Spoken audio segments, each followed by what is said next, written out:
Every business knows they need great marketing, but it's often hard to know what works and what you should be doing, let alone finding the time to do it. Abby and her team at Crisp Communications take all this hassle away, creating beautiful marketing that helps businesses put their best foot forward. They don't just deliver great results, they're also super easy to work with and practice what they preach with great communication all along the way.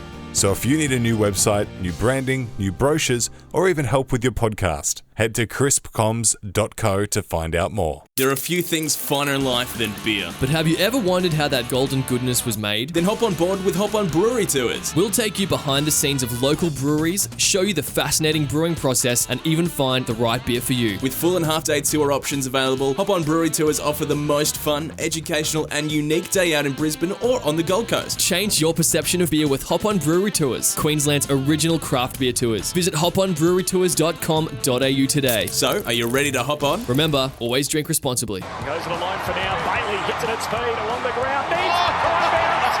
He got it. He can make it talk. Hutchie out to Will Ashcroft. Shoots. It's another one. It is overwhelming. For his third. Hey Siri, play John Denver. To Loman. Loman shoots. Got it. And Brisbane piling on the pain. Bailey trying to drag it out. Levi goals. He's got great James. Pitwood gives it to Bailey. Bailey looks goalward. He's got one for the thumb. The Brisbane Lions fancast is back for another week after a big win against Port Adelaide that was built off the back of a pretty electric 10-minute period in the first quarter. And, well, it didn't really... There was ebbs and flows, and it didn't really change from that 5-goal margin in the end. 1 second, we're 2 goals down. Next thing you know, we've put on 8 goals in the quarter of footy, and Zac Bailey had a game to absolutely remember, and we will obviously be chatting about his game, but the game at large. That's what we do each and every week, thanks to Hop On Brewery Tours and Crisp Communications. Don't forget to get your Brisbane Lions Fancast merch at brisbanelionsfancast.com.au. Use the code THANKYOU10, 10% off, and a huge thanks to the people that have bought a couple of shirts across the week. And another huge shout out as well to Matthew Powell, who recently discovered us on YouTube and has had some pretty nice things to say and has left comments on, backdated videos and everything. So a huge shout out to Matt for jumping on board as well. I was at the Gabba. I said to you I had probably a few too many beers. You watched this one from the couch. You didn't have many nice things to say about the commentary team. No, I don't hate Corbin Middlemass. He's fine, but... and also, ordinarily now, I understand people don't like Dermot Brereton. I think that the love of football can trump a lot of things, but he was not good. He was awful, the Derm, on this night. He didn't have a good one. He had forgotten to take his meds or something like that because he was grumbly and annoying and almost unashamedly just cheering for Port Adelaide. So that's all. But that's all I'll say about that. Yes. How was the Gabba? It was good. I mean, you know the crowd and the goal songs. It was good to hear Country Roads a couple of times across the night. A bit of DJ Otzi as well. Lots of goal kickers, 12 or 13 different goal kickers, which was lovely to hear as well. A good team effort from everyone. The first 10 minutes, Port Adelaide came to play. They were getting the ball out of the middle a bit too easy for my liking, and they were able to transition play from D50 to inside 50 a little bit too easy as well. So that was a little bit of a worry, and as I said, I'm looking at the game, we're 2 goals down, I'm thinking, Port Adelaide's on here, and we're just a little bit off. But then, as I said, next thing you know, I went to go get another round of beers and go to the toilet, and I missed 3 goals in that time. And I was lucky enough. Good, sucked in. I was lucky enough to catch the last 4 of the first quarter. And then it did kind of stagnate a little bit. There was little fits and bursts here and there, and that's all it really took. Port Adelaide were good, and if it wasn't for, their unfortunate injuries that piled up quickly, it might have been a much closer game, I think.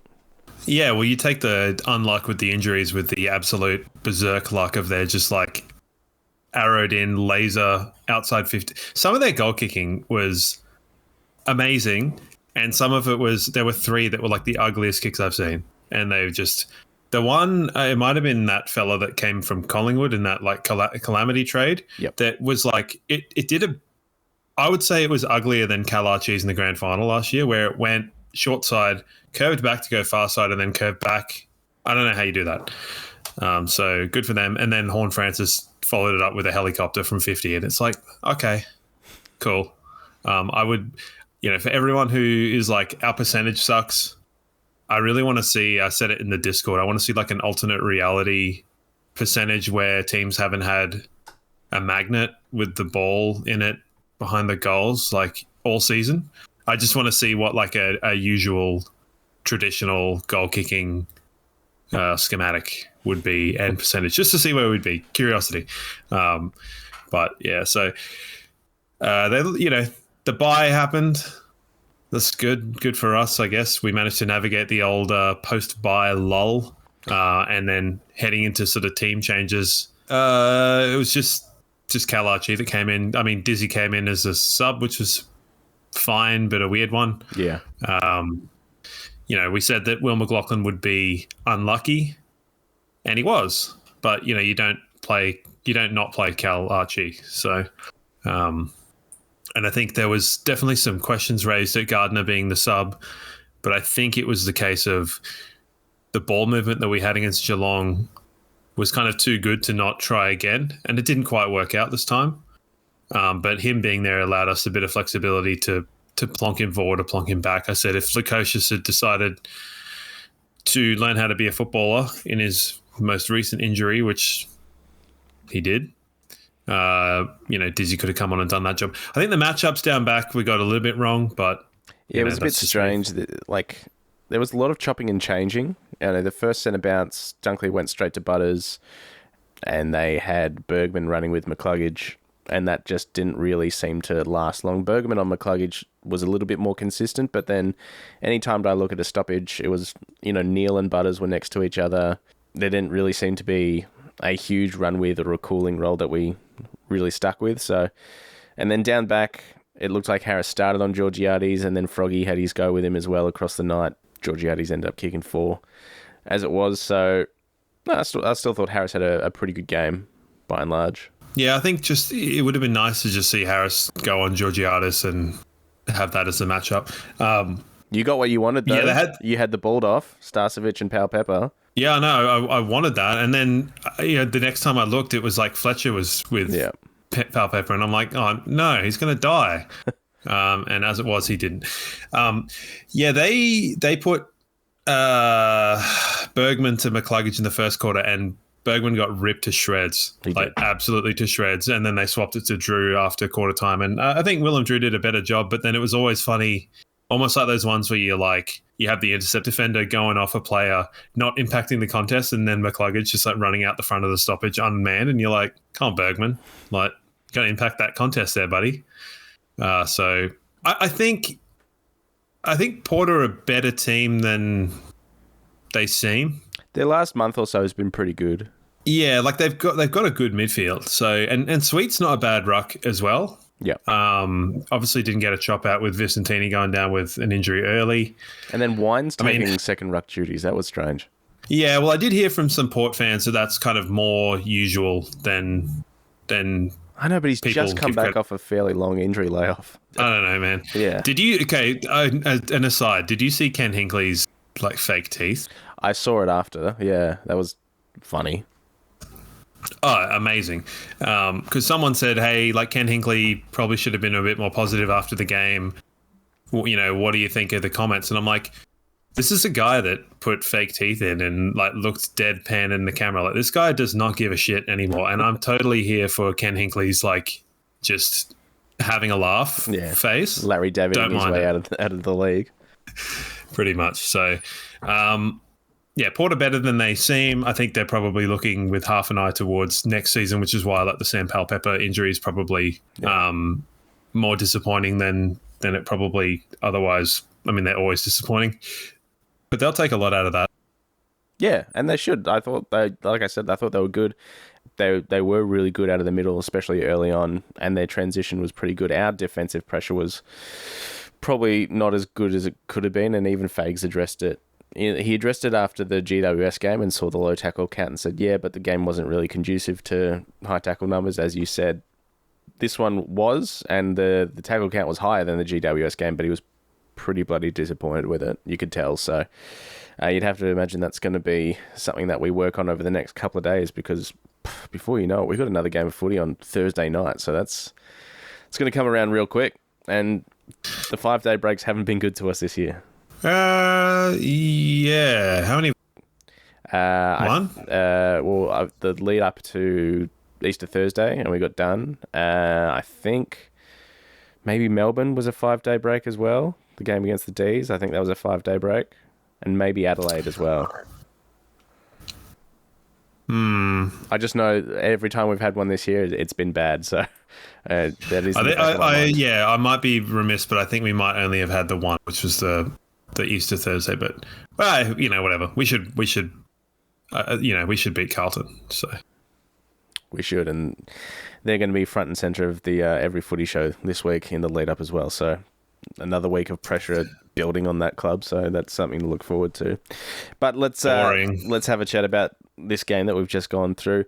Oscar McInerney, a notable absentee from both the seniors and the reserves. He was named as emergency, and Fag said, look, he's not going to play VFL because there's a 5-day break and we want him fresh for that. So I don't know. There's just something about this whole situation I'm not enjoying, that he's right, but he's not right. He's named, but not named. And then he's playing twos. Now he's not playing twos. Must be said, 40 is playing really good footy. So, I mean, there's no need to rush him back in. If 40 was stinking it up, then we'd all be sitting here going, we've got to get Oscar back into the fold. But he's been playing really good footy. But it is just strange. It's very, very strange. And, I am genuinely worried that we might be seeing Oscar retire at the end of this year if this back issue is what it is. Years of lugging around Christmas trees and then going into the most physical position in an AFL field, and now he just can't get on the park. So it's a little bit concerning, I think. How would you feel if he just got named against Carlton on Thursday night? It would make sense coming up against TDK and potentially Pitternet. They played both of them against the Pies. I don't know if they'll do that again because it didn't work for him. So, but as we know, TDK is a fantastic player. That's why he's going to get offered all sorts of stupid money from the Saints. But he hasn't been playing like that recently. He's completely checked out of Carlton, it looks like. So he's not alone. You can basically have him, Ken Hinkley, Harley Reid, all in a bit of a party together of just not caring. No, I don't think we'll play both Fort and Oscar. No, I don't think so. I think that's not. I think that was part of the reason why Sam Day got subbed out as well, because quick turnaround and keep him fresh. Yeah, I was a bit surprised that Sam Day got subbed, because I probably would have pulled the trigger on Logan. He ended up kicking a goal, but he was fairly anonymous across the night, I thought. After he had an unlucky game. Yeah.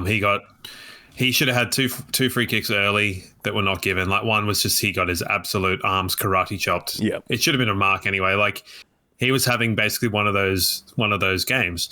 And I think for a player like him, you shouldn't take him off in a game like that, because you need to kind of instill that you can still impact a game in a small patch of time. So leave you out there, do what you can when you can. And he kicked a goal. And there's a beautiful left foot kick to Lockie Neal, maybe. Yep. Yeah. Yeah. That was so there was still glimpses of like really good, really classy play by him. So I'm okay with having the big number 14, old man 14 being subbed out. So fine with me. There was a great article, I don't know if you saw it on the AFL website, from Mike Whiting about Sam Day and his impact on our team and our forward line. Definitely worth a read for anyone that's a Lions fan that hasn't had the chance to read that one. Really good.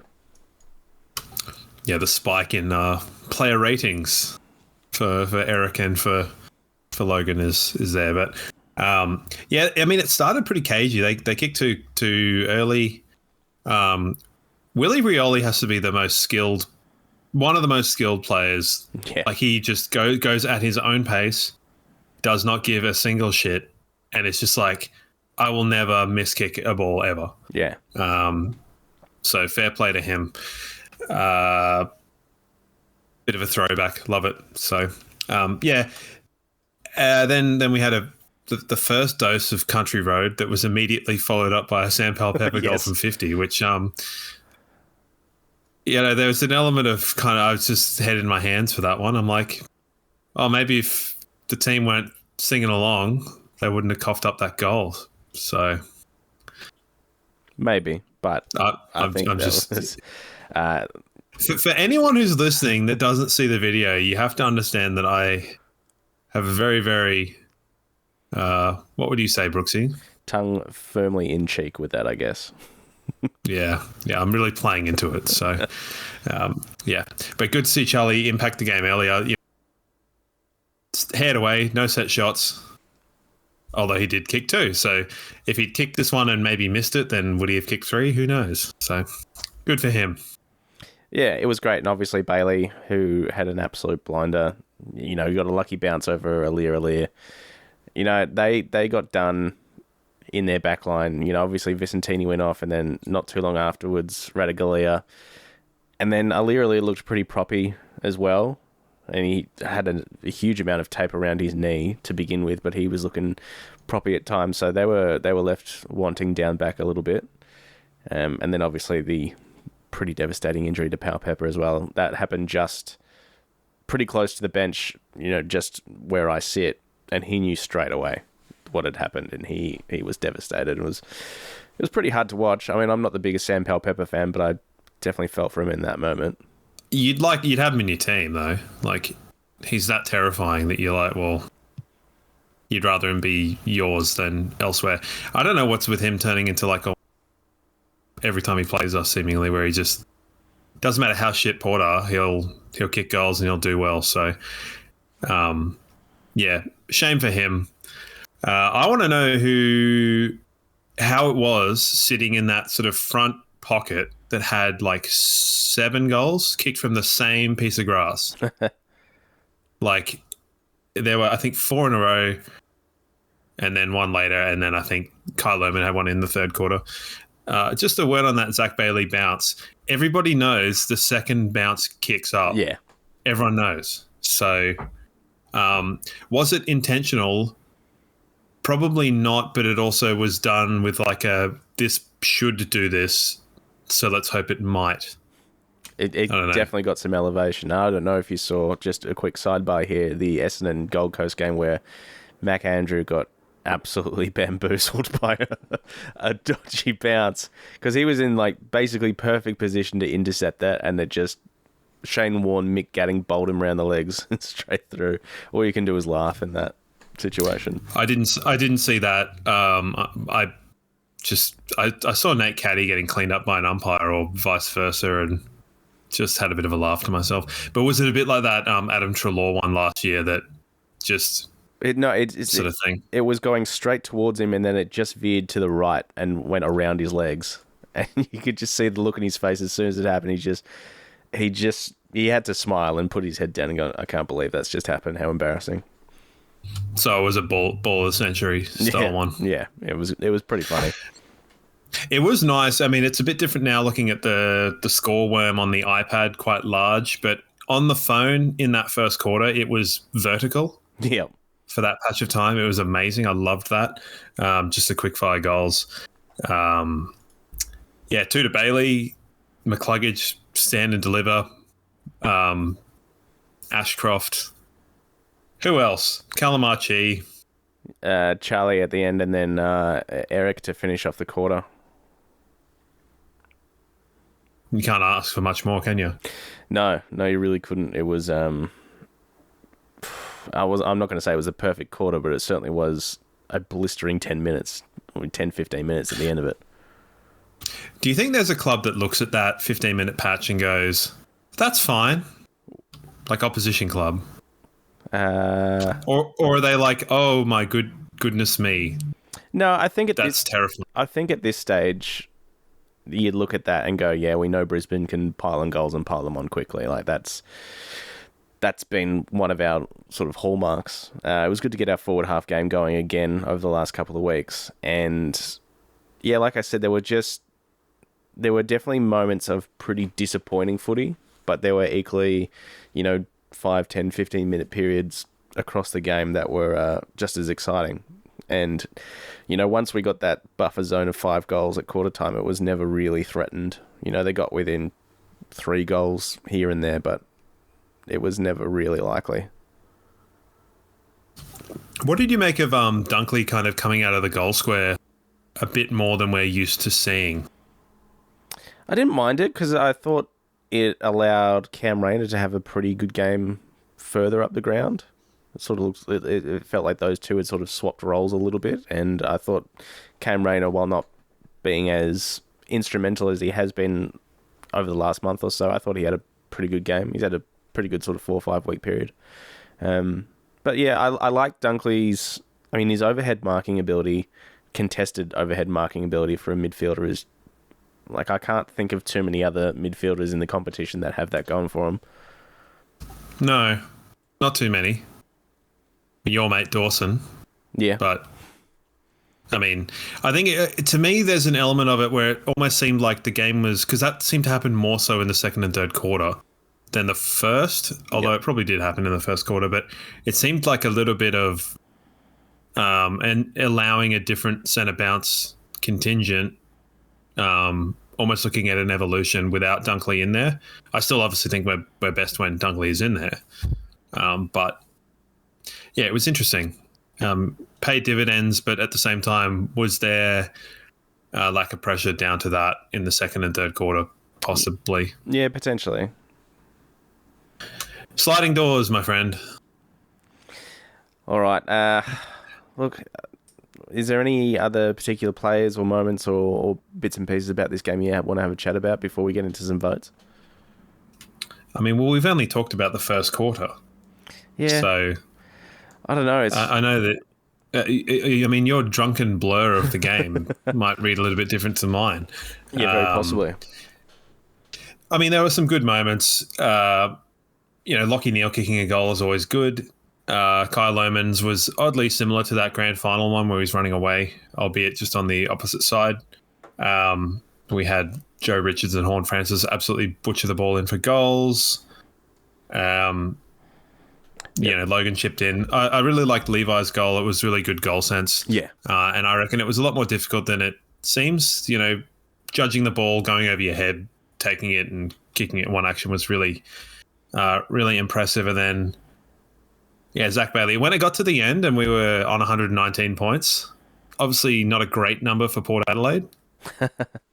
And then Charlie Cameron kicking it behind at the end, making it a very nice number for Lions fans. So that 120, the exact same scoreline as the grand final. So made for good reading. Certainly did. It certainly did. We'll talk about probably a few players in our votes, and I don't know how similar ours will be across the game here. But there was a moment in the last where I think Kai, he was coming in from 50, and you'd think every day of the week he takes that shot, decided to sort of half pass it off, ended up missing the target. I think it dribbled out of bounds. I thought he probably could have taken a shot in that moment. But yeah. That's all right. Yeah, it's not the worst thing that anyone's ever done. Froggy is probably... He's had a couple of quietish months, I would say, actually. He's probably pushing sort of 6-8 weeks where he's been pretty quiet and serviceable without being, I guess, as reliable and consistent as we're used to him being. I think the thing is that our defensive profile is still pretty good. So if you're a part of that, it does seem a little bit weird that our defensive profile has been quite as good as it is, given that we've kind of conceded quite heavy scores a lot. Yeah. So, I don't... Yeah, in a perfect world, Froggy wouldn't be playing on Georgiades.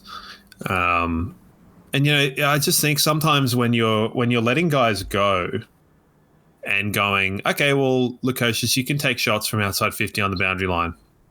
That's where you would want them to be taking their shots from, not directly in front. And same with Georgiades, is taking snaps around the corner, which is, albeit a skill that he's pretty good at. You would still rather that than dead in front. So whether they're funneling them into those areas and our opponents just seem to kick everything, it's sort of as much as you can really ask, because it's not as if the intercept game and the Froggy's use of the ball is really good. I don't think it's any kind of alarm for me. No. I don't know. It's just... It's strange because, I love Froggy and his form hasn't dramatically dropped or anything, but I guess with Tom Doedee sort of lurking in the shadows, and he didn't play VFL either, I think he was just getting extra management with that concussion, and probably in the back of Fags' mind is the 5-day turnaround if we needed him for whatever reason.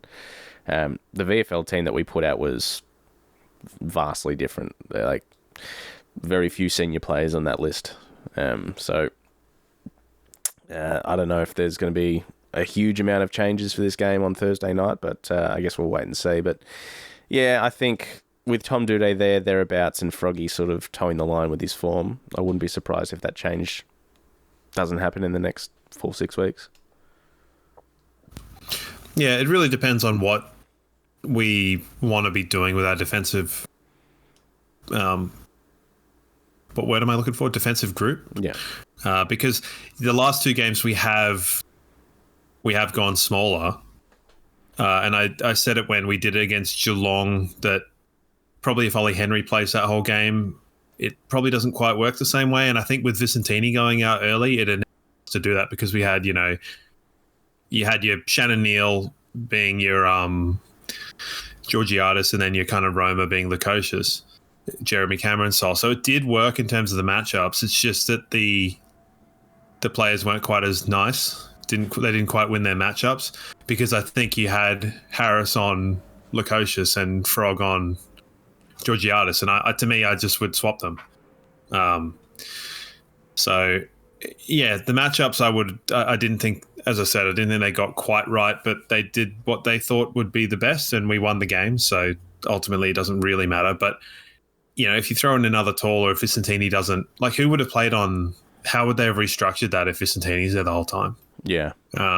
Does then Starcevic play on Lukosius, and then you've got a bit of a size mismanagement, and then Pal Pepper, bigger body. It's a bit, to me, they need another taller defender back there, and whether that is Dizzy going back or whether that is Tom Doedee coming in, I think it's only a matter of time before we see the third person down there.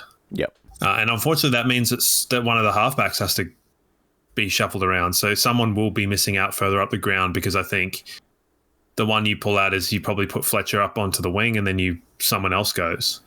And that's the blessing and the curse of having a good list and having players that can contribute. So it's a shame, but it's footy. It is. All right, well... sorry about that. It's all a bit sad there, isn't it? No, it makes sense. And, I kickstarted that conversation with Froggy and Doedee, so... But I don't think... sorry, just to go back to that initial thing. I don't think you should be dropping Frog for an unknown when I don't think he's giving you a negative... No, I don't think it's negative, but it's certainly not as positive as it has been either. His willingness to take the ball down the corridor is really important, though. So there are other elements that I think he does that you wouldn't initially expect. Yeah, I don't think you'd expect Gardner to do that as well as Froggy, and I don't know that you would expect Tom Doedee to do that, because I don't friggin' know what kind of player he actually is. Do you want to do some votes? Yeah, let's do some votes. Thanks to hoponbrewerytours.com.au. Book yourself a half for a full day tour. Go. Three votes go to 4x gold for you, or what? No, not this week. Not this week, you say. Well, I'm going to make you go first because you made me go first this week, so sucked in. All right. 1 to Darcy Fort, 2 to Hugh McCluggage, and 3 to Zachary Bailey. That's pretty good. Just trying to find who gets my 1. There's definitely a few options. Yeah. Yeah, let's give Neil 1 vote because I don't give him votes as much as I probably should, and we give Huey 2 and Zac Bailey 3. Fair enough. Yeah, I thought Neil was pretty good without being amazing. It was one of those games with Neil where you go, hey, if you're going to not put any work into him, just have fun. Like he'll get 29 to goal. I really am enjoying the fact that we're not, it's not a very Neil-heavy year. It's a good sign that as a group, especially midfield group and the team at large, we're just sort of maturing beyond that. It wasn't too long ago if you shut out Lachie Neale, then you're halfway to beating Brisbane Lions in a game of footy. So not the case anymore, which is really, really good. What do you think of Will Ashcroft's wrestling belt celebration? Bit of Harlem Heat. Yeah, I didn't understand it when he did it, but he's enjoying. I'll send you a video that I can't really talk about here, but it's funny. Okay, sure. He's certainly enjoying a good couple of weeks in front of goal, which has been really good. Yes, and good to see. I like when both it's like Ashcroft easily a 1 vote, slightly less disposal, but he's a good player. Certainly is. Oh shit, sure. This is Captain Obvious over here. Jared Berry just plugs away. He cops a lot of physical punishment, that guy. It's crazy, isn't it? Starcevic, after hamming him up last week by saying he had probably the best minutes to performance ratio of anyone, he didn't have a great game. It wasn't awful, but yeah, it certainly wasn't up to the heights of his first couple back. No, I'm like, well, his kicking out is really good, and it was just like, oh man, really put the moz on him. So sorry, Starcevic, but that's all right. So they won. Wilmot was good. His first touch made the camera pan up into the sky again, as always. So that's always one we look out for. And I think you're right, Cam Rayner. I had no idea he got 22 touches, which is on the higher end for him, but. Yeah. Watching some of the highlights, it was definitely kind of involved.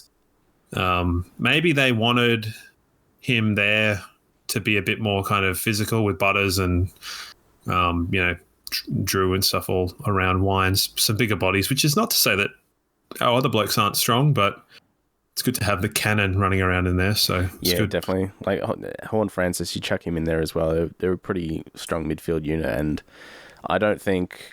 I'm certainly not going to forget, and I don't think the team is going to forget how they beat the shit out of us round 1, 2023. Absolutely. So I don't think they're going to let that happen again. I won't forget that. That was my podcasting day. Well, was it? Nah, yeah, it was. You did that hapless preseason one. The Brisbane Lions Fancast is proud to announce we have our first run of T-shirts available for you to buy. The website to check that one out is ours, brisbanelionsfancast.com.au, and you can see the link right there. It should be towards the top of the page. We've got 6 shirts at the moment. We are going to be looking to expand that range over the next couple of months, and we are certainly welcome to feedback and suggestions of things that you do want to see, and we can hopefully make that happen for you. But for now, 6 shirts available for you, brisbanelionsfancast.com.au. We would appreciate any support in what you may be able to afford and help keep the show running and rep our merch as well, because it's our first time doing this and we're very excited about the prospect of seeing these shirts in and around the Gabba and out in the streets. So brisbanelionsfancast.com.au. Get your hands on some Brisbane Lions Fancast merch. All right, quick look at the Twos who went down to Southport at Brighton Homes Arena earlier that morning. As I said, we wheeled out a team that had very few senior players. Gallup was withdrawn, no Duday, Oscar McInerney didn't play. I think there was a couple of others as well. So Jimmy Tunstall had a good game, 34 touches, 2 goals, 7 clearances. He was best on for us. Beacon, again, has been really good. Dev Rob, fine. Another 24 touches, 8 tackles. And Brucey was pretty good as well. Brandon Ryan did the ruck work, and then he got injured. Other than that, Conor McKenna, he kicked 2 goals, but he had a bit of a mare of a game, to be perfectly honest. Other than that, you're looking at, Will McLaughlin had a really quiet game by his standards. We're always going to be up against it with Southport. They're a very good team, and I thought, considering the list we rolled out, and it did blow out to about 50-odd points in the third quarter, we fought back pretty hard, so 5 goals in the end is probably not bad. Yeah, I mean, I must admit, the way that you were describing it, I was expecting an obituary, but to see us nearly hit 100, good to see Aberley just getting some consistent football as well, I suppose, with the adults. Yeah, well, I mean, Aberley's been on the list the VFL list for a while, so I'm hoping he might get a Bruce Reville style thing down the line, just hanging around long enough to get a rookie contract or something. Hold on, isn't he the guy that... No, that's Annabelle. Oh, no, I've got... Well, let's not worry about that then. Wiley Buzzer played against one of his old clubs. Yes, he did. Yes, he did. Cool. Cool. Well, it's good to know that I can tell the difference between names beginning with A. Monstered in the ruck by former Gold Coast Suns ruckman Braden Crosley, who was a genuine chance to get picked up in the mid-season draft, especially by... Yep. Yes. Yeah. Yeah, the man with the chopper mo. By like Essendon, who were looking for it. He ended up with 50 hit-outs, and the next closest was Brandon Ryan was 16. So he absolutely had a field day in the ruck. And if we are looking, because we're clearly looking at ruckman, apparently we've offered Sam Draper the best deal so far, and obviously Riley O'Brien is a name we've looked at. I wonder if it's worth looking at someone like a Braden Crossley, or that fella from Williamstown. Well, I don't know the guy from Williamstown. I did remember, because Southport made the VFL Grand Final. A couple of years ago, yeah. I think it was last year. They played Werribee. Oh, yeah, that's right. And he's kind of got a bit of Shane Mumford about him, Crosley. Yeah. He's kind of big ball fella. I don't know how well he'd do covering the ground in the AFL. That would be my only thing that I would be a little bit wary of. Are you picking him over Fort? I wouldn't, which is why we have Fort and not him. So yeah, Fort's also 32 though. How old is Crosley? Because he looks about 80. I know he looks about it, but I don't think he is. He's 25. Yeah.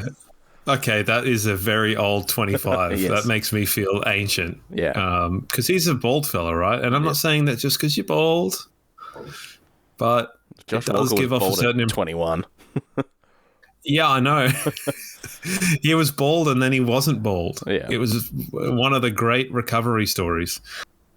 Yeah. No, I don't know. I think we should be looking for someone established at AFL level, which I think of the two you mentioned, Draper's probably the one. Yeah. Riley O'Brien's a bit awkward, and I think Draper kind of sets you up for a larger amount of time. So I did want to make note, because my brother, whose name starts with A, so I could call him Aberley or Annabelle or whatever, Andrew. Sure. He said he looked up a video of Draper talking and was like, he sounds pretty normal. And I was like, yeah, okay. So the context around that was that I didn't like the way they threw like Beveridge under the bus with like players are going to leave. Yeah. I didn't like, that's the thing I didn't like. Not that he sounds weird. More just that, like, spilling the tea, as the kids say. Yeah. On another club's coaching with the player culture, to me is a bit like, as the kids say, out of pocket, which that expression doesn't work. Who have you been hanging out with this week? Well, you said out of pocket the other week, so and I had to bite my tongue. So we all know that I'm a fan of the extra arrows in the quiver, not bows on a string. The proof of the pudding is in the eating. If anyone wants to know more of correct this sort of shit, let me know.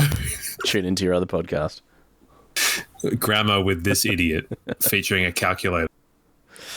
All right, changes. Are you making any changes for this week? This game is going to be coming up pretty quickly. Thursday night, Carlton at Marvel. I mean, No, because my guess, funnily enough, they don't have any other key forwards, so you can still play the one and get away with it. My guess is that Oscar's coming in because they, made a point of holding him back from the VFL and mentioning the 5-day break. But I'm also fully expecting for that team list to come out on Wednesday and him not be part of it. So, yeah. Yeah, I think, Oscar for Fort would be the only one that I think would be there. Gardner as a sub again. Yeah, you think? I mean, because people had a problem with it, and I understand that they had a problem with it from the context of the North Melbourne game. Yeah. Because we had Fort and Oscar and Darcy. It was a tall team. So it was very one-paced.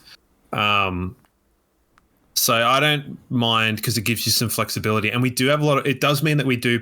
It's not as if we're taking the same amount of tolls with him. We've got another runner on the field. So we're not, like, to put him on either forward or back is a return to a more status quo thing rather than having Payne there. Like, if Payne's there, we don't have Darcy as the sub. It's just not going to happen. We have another runner. But because we don't have him, we can afford to have a toll because we've got the runners on the field. So I don't mind it, and it makes perfect sense to me.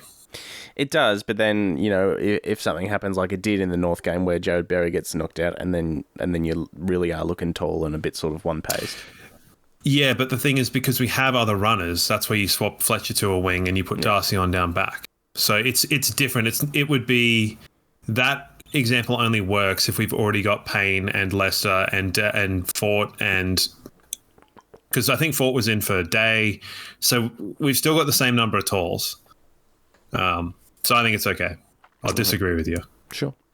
I can't foresee any other changes. Gallup was out with personal stuff, so it depends what's going on in his life, but I can't imagine he'd be coming in. Duday with the management of the concussion, probably not likely until he puts together a good month of VFL and can stay injury-free. It looks like this week we might see Kitty Coleman and Henry Smith potentially back in the VFL.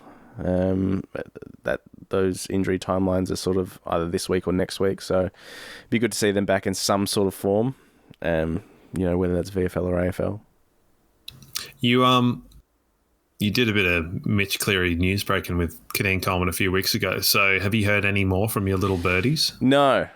So he was listed as the 1 to 2 weeks, but he was listed as 1 to 2 weeks, 2 weeks in a row. So for both him and Henry Smith. So I haven't heard anything. So hopefully he'll be good to go this week. It's more down to the part of the leg, right? Because they said quad. But you were adamant it was swelling. Yeah, it was a bit of swelling around the knee, which I guess could have been around the quad area as well. So it wasn't exactly a complete lie or anything. I mean, are we really going by technically correct? Yeah, we might be. The best kind of correct. Well, the VFL's playing down in Melbourne as well on the Friday at midday. So I'm sure the whole contingent will fly down and they'll make the call. I wonder if we'll fly down on the Wednesday or the Thursday morning, or Wednesday probably get a night's sleep there. I don't think that they need to do the day early thing. Yeah, to be honest, I could beat Carlton at the moment. Yeah, they're going through it, and it's a beautiful thing to see. I mean, the thing is they're going through it, but do they have to relentlessly be going through it all of the time forever? Yeah, I guess so. Yeah, fair enough. Well, ever since they John Elliott and the brown paper bags, they have been going through it and going through coaches like they're going out of fashion. So they'll probably go through another one at the end of this year. Excellent. So we've got that to look forward to. Yeah, it's hard to really see where the threats therein lie. George Hewitt. Yeah, well, he has historically done a pretty strong role on Neil. Whether that's going to be the case again, he ran with... But he's now gone beyond being a simple tagger, and he now thinks he's the key. So he doesn't have the humility to tag now. Yeah, and they've had Chincotta play that role as well, but I feel like he may have got injured or something. I'm not too sure. I know Hewitt ran with Dacos on Friday. Yeah, Yep. Just beat them, smack them. It's fine. I hope so. What is your take on the fixturing for this round just gone? Because I had no idea that West Coast were playing GWS at virtually the same time as Carlton and Collingwood. And Dumb. I feel cheated because I probably would rather have watched West Coast than GWS, to be honest. Well, you could have. It started an hour later, so you could have chopped it. But I didn't know that it was on. Yeah, like, the double who had has a two Friday, front? and then 2 games at the same time on Saturday night as well. Bit silly. You could have had an extra game on the Saturday during the day, or an extra game today. And there's an overlap today as well. Yeah, it's a small one. But it's still there. Like, why have they overlapped I know. 2, it's 3? Dumb. Like, that's an inordinate amount of games that you've had some overlap or gone head to head. Like, yeah, there's some weird stuff going on. And any thoughts on the? Sorry, go on. The top 9 versus the bottom 9 this week as well. So I really thought there would have been a few more upsets at this stage. And did you tip Freo or Sydney? I did tip Freo. Well, they're coming back. It's only a kick in it now. Yeah. You smug bastard. No, I mean, I think at the start of the day, I told myself, you should probably change that tip to Sydney, and I didn't act on it. So, like, whatever. Freo's won 6 or 7 in a row now. Sydney's been playing good footy, so we'll wait and see how that unfolds. Well, there's 6 minutes to go, and there's a kick. Well, we'll look at that. Having said that, it's a good time to have a look at our tipping. And, right. Well, I think we've probably both got perfect round, right? Well, so far there's still 2 games in play: Freo Sydney and Melbourne and Adelaide. So at this stage, I am shooting at 100%, but I'm probably going to drop this Freo one. I can't see Adelaide losing to Melbourne, but we'll see. Margin, we did quite well. Yeah, I missed by 2 points. I missed by 3, so... North looked good for 2.5 quarters, and then it just blew out to 50 points in the end. Yeah, well, Larky got hurt a bit, and he was almost 6 goals for 6 kicks, 5 goals 1 or something like that. Yeah. So then they just, kind of with North Melbourne, really. Yeah, LDU going down didn't hurt, but like the fact that they had 8 changes, in the lead up to this game, and then LDU going out, I thought they did remarkably well to stay with the Bulldogs for as long as they did, and then it did just sort of devolve. And how good in all the lead up, not a mention of Wayne Carey. No, he was there. He was in the circle. He was there, but he was not highlit in the way that player of playing standard, player stature should have been because of all of his alternate garbage. So good. All right, well, let's have a look to next round, round 18, Thursday night, Marvel Stadium, Brisbane Lions and Carlton. You have to do a margin. Yeah, I hate doing margins. Lions by 59. 59, jeez. Yeah, why not? Okay. Suns and Collingwood should be a good game at People's First Stadium, but Collingwood are just bulletproof at the moment. Hold on. Wait a second. So you're not tipping Gold Coast? No, I'm not tipping Gold Coast. You're like the biggest Gold Coast. You've tipped Gold Coast more times than the Lions this year. You know what? I probably have, but I'm not tipping them against Collingwood because, until they prove otherwise, I'm pretty much tipping Collingwood every week. Yeah. Okay. Well. Okay. We'll see. Doggies and the Crows. Doggies. Yeah, Marvel Stadium. If that was at Adelaide Oval, I might give the Crows different story. Yeah. Now, a bit of a genuine 50-50. Now, if this was at Cardinia... I know, I'd tip the Giants. What to do? Yeah, I am going to go the Cats. Just because Sam Taylor's out and I think Whitfield will still be out. Yeah, fair. Richmond and Essendon. Yeah. That's a tough one. Nah. I'm going on that one. So this is one here. This Fremantle Hawthorn one is the kind you go with this. If Fremantle don't win, you would tip them, but if they do win, I would be inclined to not tip them. Yeah. So we'll just have to wait for 5 minutes, and then we'll find out. Fremantle for now. Provisional.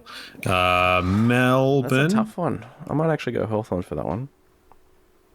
Melbourne and North Melbourne. North Melbourne's got this strange hold on Melbourne. They did for a while, and they did at the beginning of this year, didn't they? Yeah. It's at the MCG, though. Yeah, I think it's generally, I'm going to say always is. How many people do you think get to that game? About 4,000? Yeah, it's not going to be a huge amount, is it? No. Sydney and St Kitts and Nevis. There's a couple of tough games this coming round. Yeah, and you can also see like West Coast will beat Port Adelaide. No. I'm going Sydney because I just think they got better players. Yeah, I think so as well. Although it looks like Papley's going to be missing.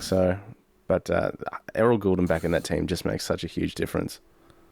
He's like the oil that makes the engine run. It just completely changes a lot of this. All right, well, we'll go with that for now. This... the wheel. Right. Oh, yes, the wheel. Okay. Well, we're doing the wheel now, but cool. Now, who won out of Mel Michael and the Possum? I think it was a split vote, but I think Mel Bullshit. Not a chance. There's no way. Mel Michael got the victory there.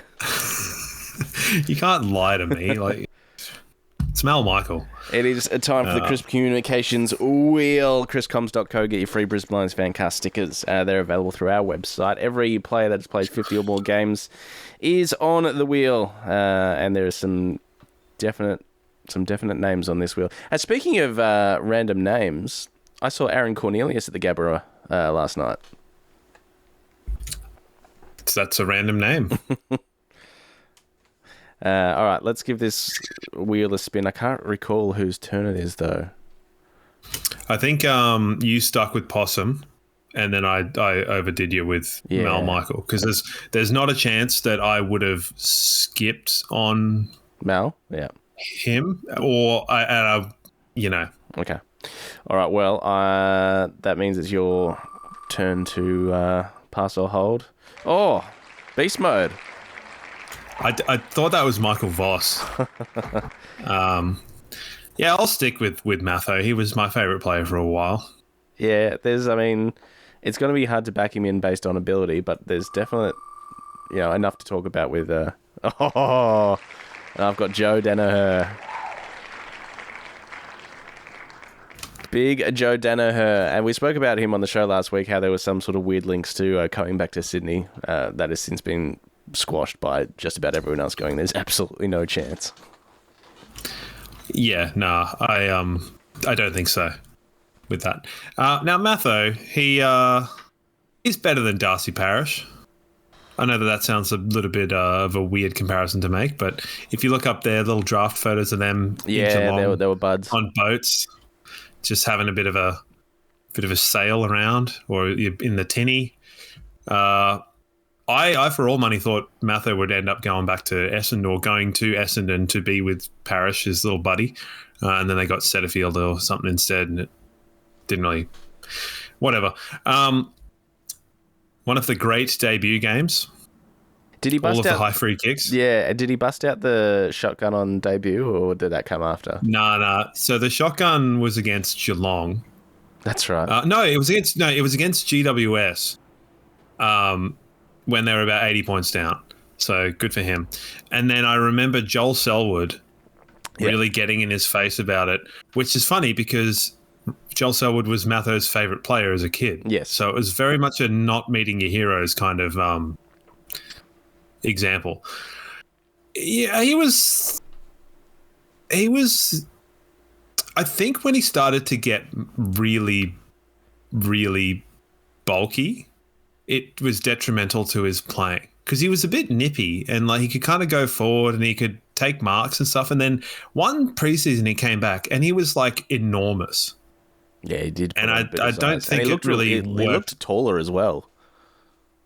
Yeah, I don't think it suited very well because he was, kind of that in-under midfielder. And then it was sort of at that time where we didn't need him. We had Neil, we had Jared Lyon, and then obviously Dunkley came along and played a lot of twos, was really good in the twos, got like 1 billion touches. But yep. I think his career is sort of one where you go, well, it could have been so much more if just a few things had kind of gone a different way, I reckon.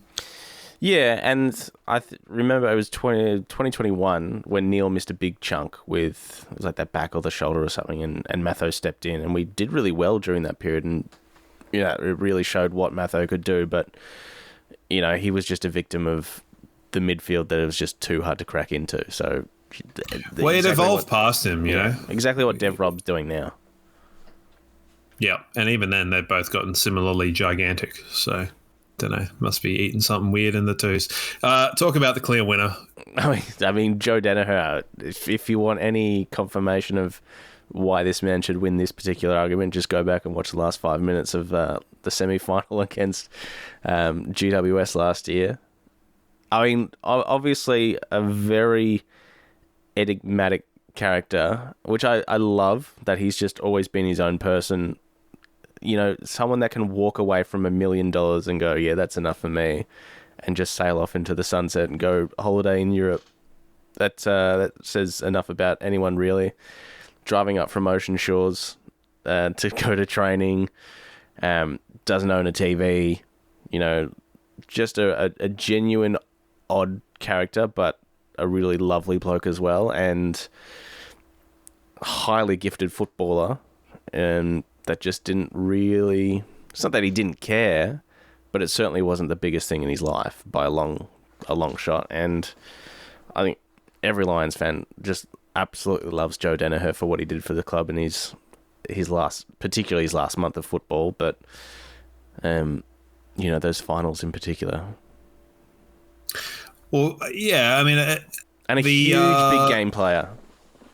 Yeah. Well, it was watching that weird, like where they were in the kind of the theater, watching the knowledge of him having his own career on his boot and prolonging it yourself through your own willpower or ability or talent or whatever it's pretty good, kind of poetic in a way. We did talk about it last week, but we were kind of both right. So he played 15 games in his previous 3 years and 4 in his year before. So he came to the Lions and then basically knocked it out of the park. It was one shoulder injury that dropped against Sydney down at the SCG, and that did it. That made quite a difference, I think. And I feel like that injury may have kind of made the decision for him for that following year, because if you're sitting there going a bit like Gardner, Gardner's got the frozen shoulders, where you go, well, one more and you probably might as well have a robot arm at this stage. And I think Joey probably didn't want to be messing with that going into fatherhood, and being able to do this quite good. If anyone wants to know, I'm gesturing, lifting my arm above my head. It's quite good. It's a good feeling. So yeah, he came back, obviously nailed it out of the park in 2023 and 2024. It has some interesting records, most behinds in the season. Yes, good one. That's right. I think that useless AFL stats page had him. He kicked a behind in every game or something like that, or he kicked a goal in every game and a behind in every game, something like that. He just kicked it. I mean, that was part of the charm, I guess, of Joe Danaher, is you never know where the ball's going once he's got a mark. 30 metres out directly in front, this could go anywhere. But then, 60 metres out on a heinous angle, on the wrong side for a left footer, you sort of back that in, 9 times out of 10. So, I mean, everyone will just look back very fondly on Joe Danaher's career. Essendon fans as well, neutral fans. I think just the amount of respect he would have. Yeah, very well. It's hard to find people who don't like him. Yeah. I also find it funny that his losing of his teeth happened against us. Yeah. So that is quite a funny bit of sort of symmetry. 58 goals and 51 behinds last year. So I would be surprised if I kicked a couple of behinds in the grand final. So he did. He could have had an all-time game in the grand final. I think he 2 goals 4 or something in the end. I think 2 went out of bounds as well. Yeah. Who cares? But, probably our best on in the 23 grand final as well, him and Kitty Coleman. He was immense in that. Like I said, just a big game player. Anzac Day back when he played for Essendon. Easter Thursdays he would step up. Finals is where he really stood up.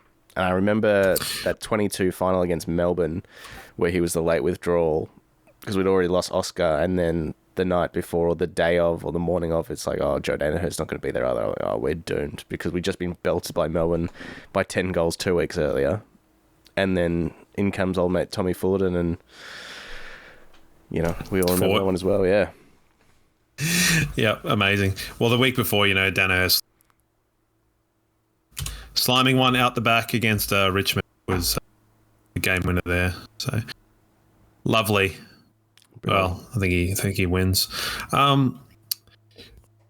Thoughts on umpire contact?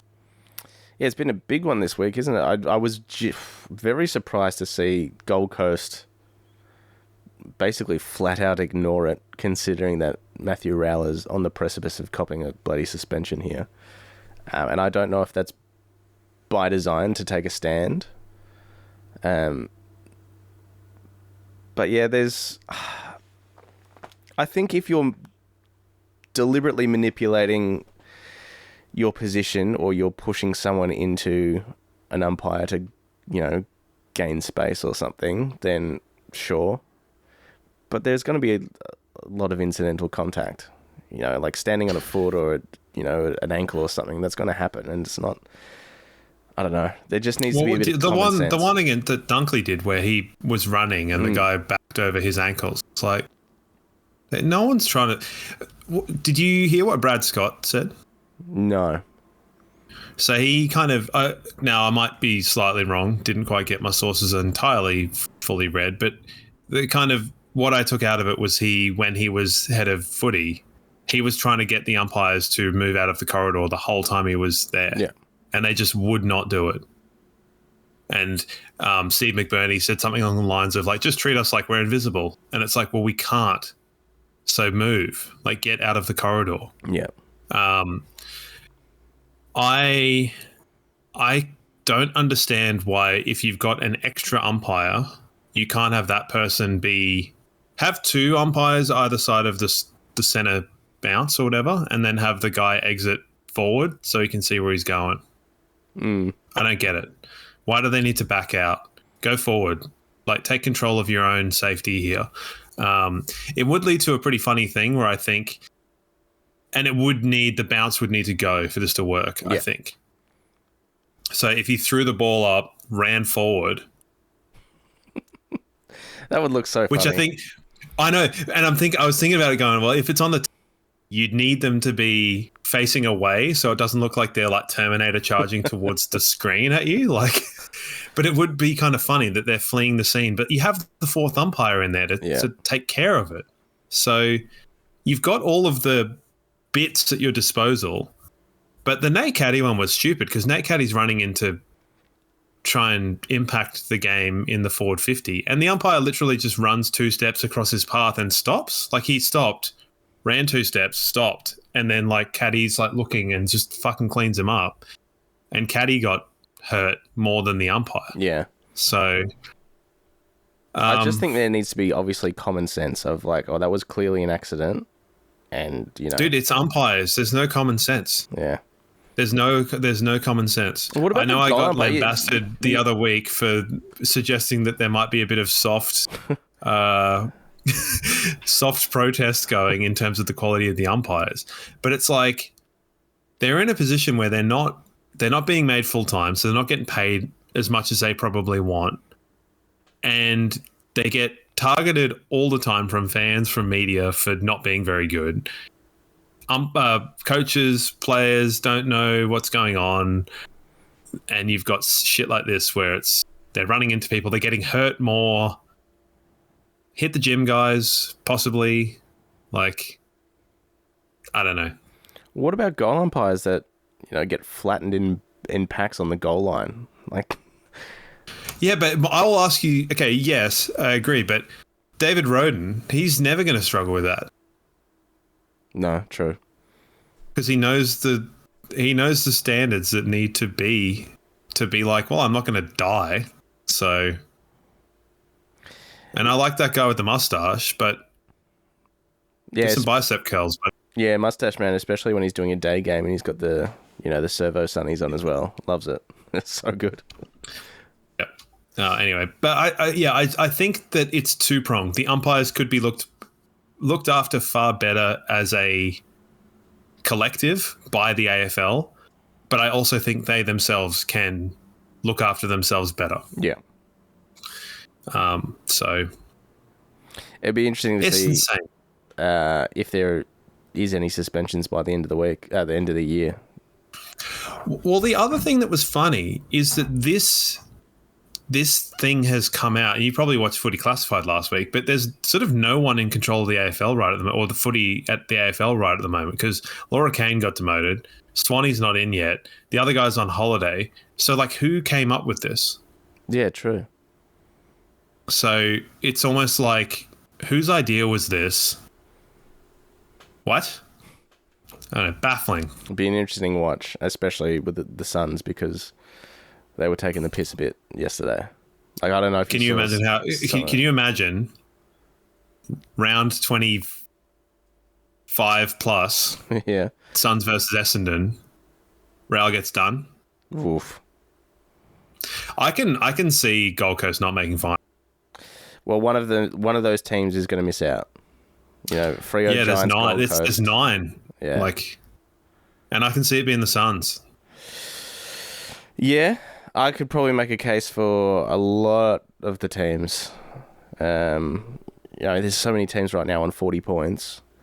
Adelaide have got an opportunity here to go a game clear of that pack if they can pull their finger out against Melbourne, who are currently up by 6 goals. Or 5 goals. Hold on, Melbourne are winning? Yeah, crazy. Oh, and Sydney won. Yeah, Sydney won. So they've got the opportunity there to get a bit of a buffer on that group. But yeah, one of them's going to miss out. That extra game might help the Suns in the end. GWS is going to have to make a real push. Freo, Freo, king of flaky football, could, bottle it at the end of the year again. So it's just there's such a distinctive top 9 and bottom 9. It's crazy. Yeah, it's pretty good, got to say. Not really doing much for those, the whole wild card stuff. Like, oh yeah, cool. Let's have 9th to 12th playoff. Old 6-win Carlton. Not a chance. Well, I think that's probably all we need to talk about, eh? I reckon, because as I said, there's more footy just a couple of days away, which is something to look forward to. Thursday night against the hapless Blues, who, I don't know, I'm scared. They pulled out a random win against the Cats. Who knows? Yeah, but that was sort of a different thing entirely. Yeah. I mean, the thing is, everyone is saying that every game we're in is a... So... Well, I mean, after this... They can't all be a banana skin game. After this, we've got some pretty tough games. The Suns, Collingwood, and... Doggies. Doggies are in there, so... Yeah. There's some well, you know what I said last week? Bring it on. I watch football to watch good games, so I'm excited more about that than about this week. Fair enough. Which means I would still want to kill this week. I mean, yeah, definitely. We've just, I do. Conversely, I do like absolutely stomping on, if you're playing video games with like a child in Mario Kart, beat him by a whole lap or something like that. Like, it would be nice to get one of those, because we haven't had one this year. But who knows? We've just, I don't know, the main knock on like teams like the Bulldogs and Adelaide is like, yeah, they're beating up on the little blokes, but you know, when it comes to playing other top 8 teams, they're not producing. Whereas I think, you know, we're playing our best footy against the best teams, so at least you can say that about us, and it'll make that, you know, 3-4 week period pretty interesting, I think. It's going to be glorious. That game against Collingwood at the MCG is going to be a real watch, I think. Yeah, I think there could be an element of, I mean, that game could hinge quite heavily on us finishing top 2. So it's probably more important for us than it is for Collingwood. Collingwood are looking a bit too like 23, where they were kind of just pottering along.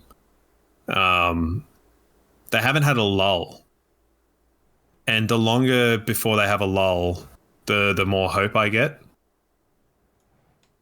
Just because if they haven't had, like, you can't go the whole season without a lull. It's impossible. They're doing it right so far. So, yeah, but you look at every season ever, it never happened. Except for that Essendon one. But even then, they lost one game, whatever. So, I don't know. Teams always have a lull.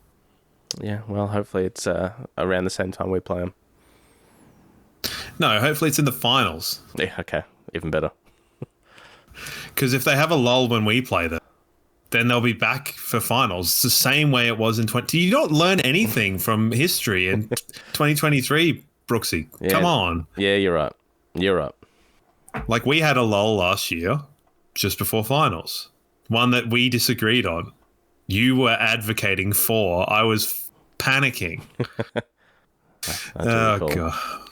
All right, let's pack it in, and we'll be back next week to review the Carlton game. Beautiful.